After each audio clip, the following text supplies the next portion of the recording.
presença de outra natureza, uma representação de ti. Entendeu?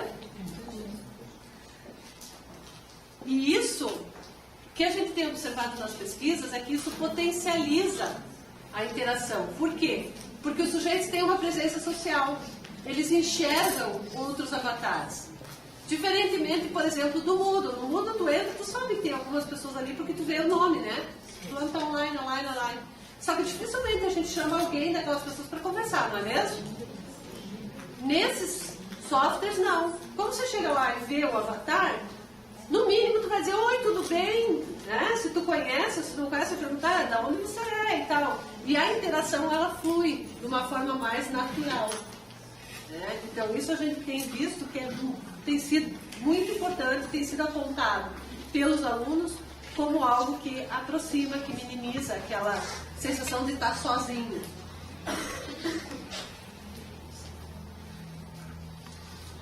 Vamos falar de cultura digital. Vocês conhecem o André Lemos, pesquisador baiano? Que ele vai dizer que existem 3 leis, né, que permitem identificar se uma instituição ou um sujeito está na cultura digital. O primeiro deles é se há liberação do polo de emissão. O que significa isso? Liberar o polo de emissão. O que é o polo de emissão?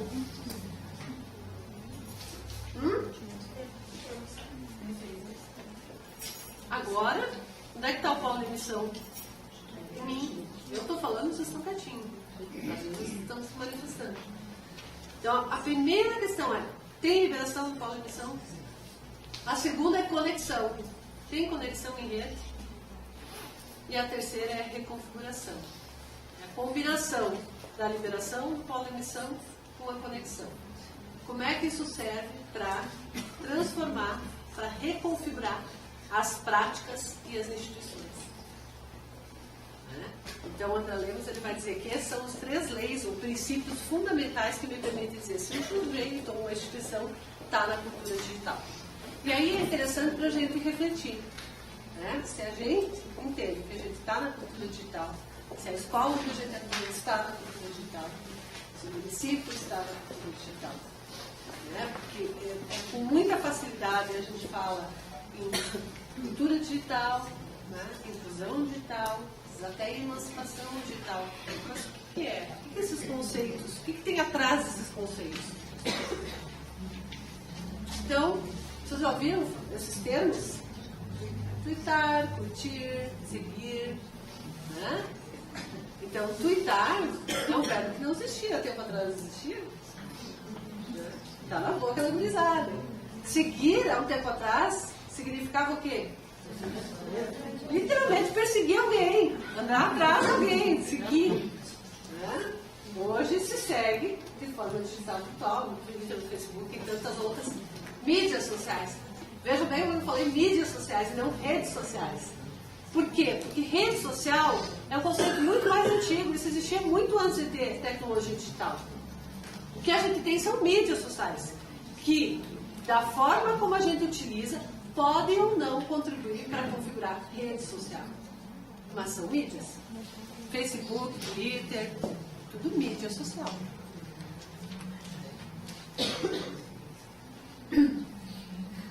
Então, voltando. Né? Trazendo Castells, que é um sociólogo espanhol, que vai dizer que tudo isso está contribuindo para quê?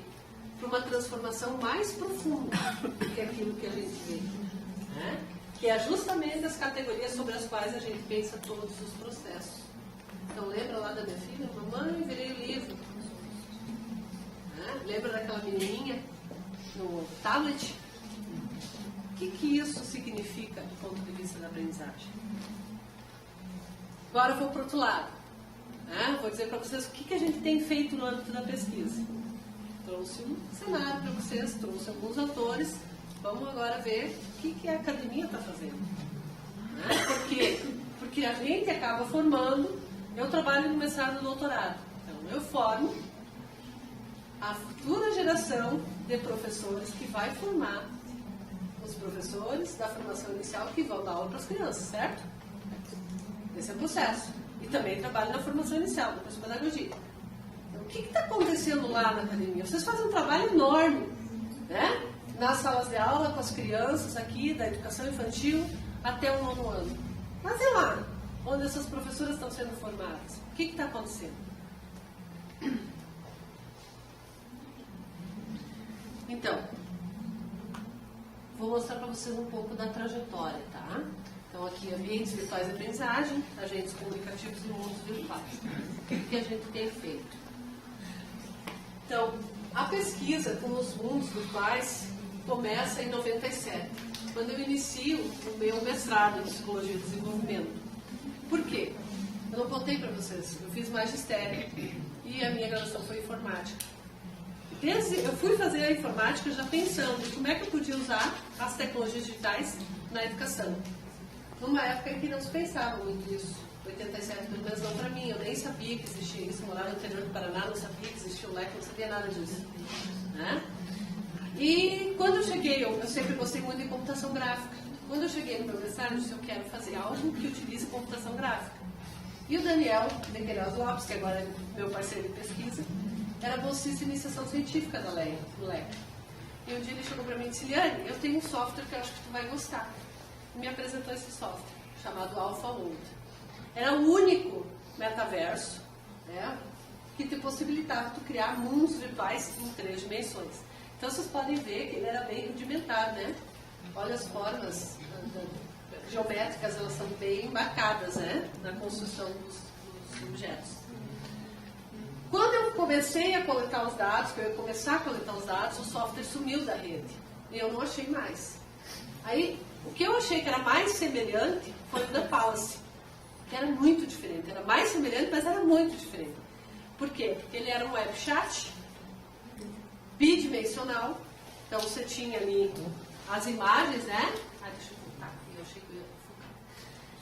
Tu podia construir, né? Tinha as imagens, eram fotos, que você fazia hiperlinks em cima da imagem. Então, você podia entrar em diversos cômodos desse castelo. Na época, eu fiz um projeto para a Facate, a gente modelou o campus da Facate e tinha essa possibilidade de entrar.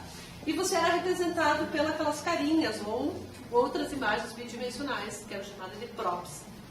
E você podia interagir. Tinha uma barra de texto, você interagia por texto, né? Por chat.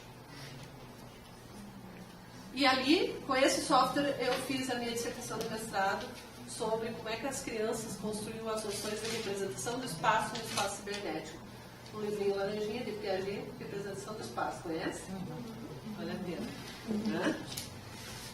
Quando eu entrei na Unicinos, a Unicinos não tinha um ambiente virtual de aprendizagem. E estava naquela época de olhar o que existia. Então a gente fez uma revisão, analisamos vários, criamos um modelo, que depois estava na minha tese de doutorado. Analisamos vários ambientes na época, tinha o Learn Space e o Virtual U. Eram basicamente esses que tinham. Depois surgiu a Alanet e outros mais. E aí, na época, antes disso, antes dessa análise, por não ter isso, eu tinha um ambiente que eu trabalhava, que não achei mais nem imagem dele, que eu trabalhava com os professores, porque eu já trabalhava com formação de professores, que era um espaço com navezinha. Lembra daquele desenho Os Jetsons? Era aquilo, tá? Então, cada nave era fórum, chat, era uma nave para cada coisa. E aí, eu levei esse ambiente para o Unicinos. Aí surgiu uma possibilidade de projeto de ensino, que a instituição liberava para a gente fazer proposta e criar. E eu propus o AVAS, que é essa primeira versão que vocês estão vendo que está à esquerda, que ele era mais gráfico. Né? Por quê? Por causa sempre do meu interesse na computação gráfica. O que aconteceu? Era um ambiente para ser utilizado só na área de humanas. Só que todos os outros centros de ensino se interessaram e começaram a pedir para usar com os alunos. Só que ele não tinha sido projetado na perspectiva da engenharia de software para ser utilizado por várias turmas. Então, a Unicinos deu mais recursos, o engenheiro de software, inclusive, e a gente criou o outro AVA, o AVA Unicinos. Podem ver que mudou completamente, né, de gráfico para textual. Né? Por quê? Porque aí tem a questão das áreas do conhecimento. Né? Para a informática, o que importava é ser operacional. Né? Então, estava operacional, pronto. Textual, funcionando legal. Esse ambiente foi usado por 10 anos na Unicinos, até que a gente começou a usar o Moodle, né? Por uma questão simples, que é muito custo, é muito alto para você manter uma plataforma própria, desenvolvimento, atualização, etc. e tal. Durante esse tempo, a gente começou a trabalhar com um agente comunicativo, que é diferente de avatar.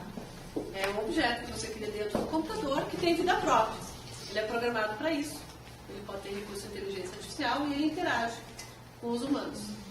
E a gente criou o ET, que ele tinha uma variação de humor, estão vendo? Aquele cubo que tem ali. Então ele tinha um nível de programação, que conforme tu ia interagindo com ele, ele podia ficar nervoso contigo, né? Dizer, eu não entendo disso que você está falando, não estou te entendendo, e ele ia ficando cada vez mais bravo. Ou conforme o que você falava, ele ia ficando cada vez mais satisfeito.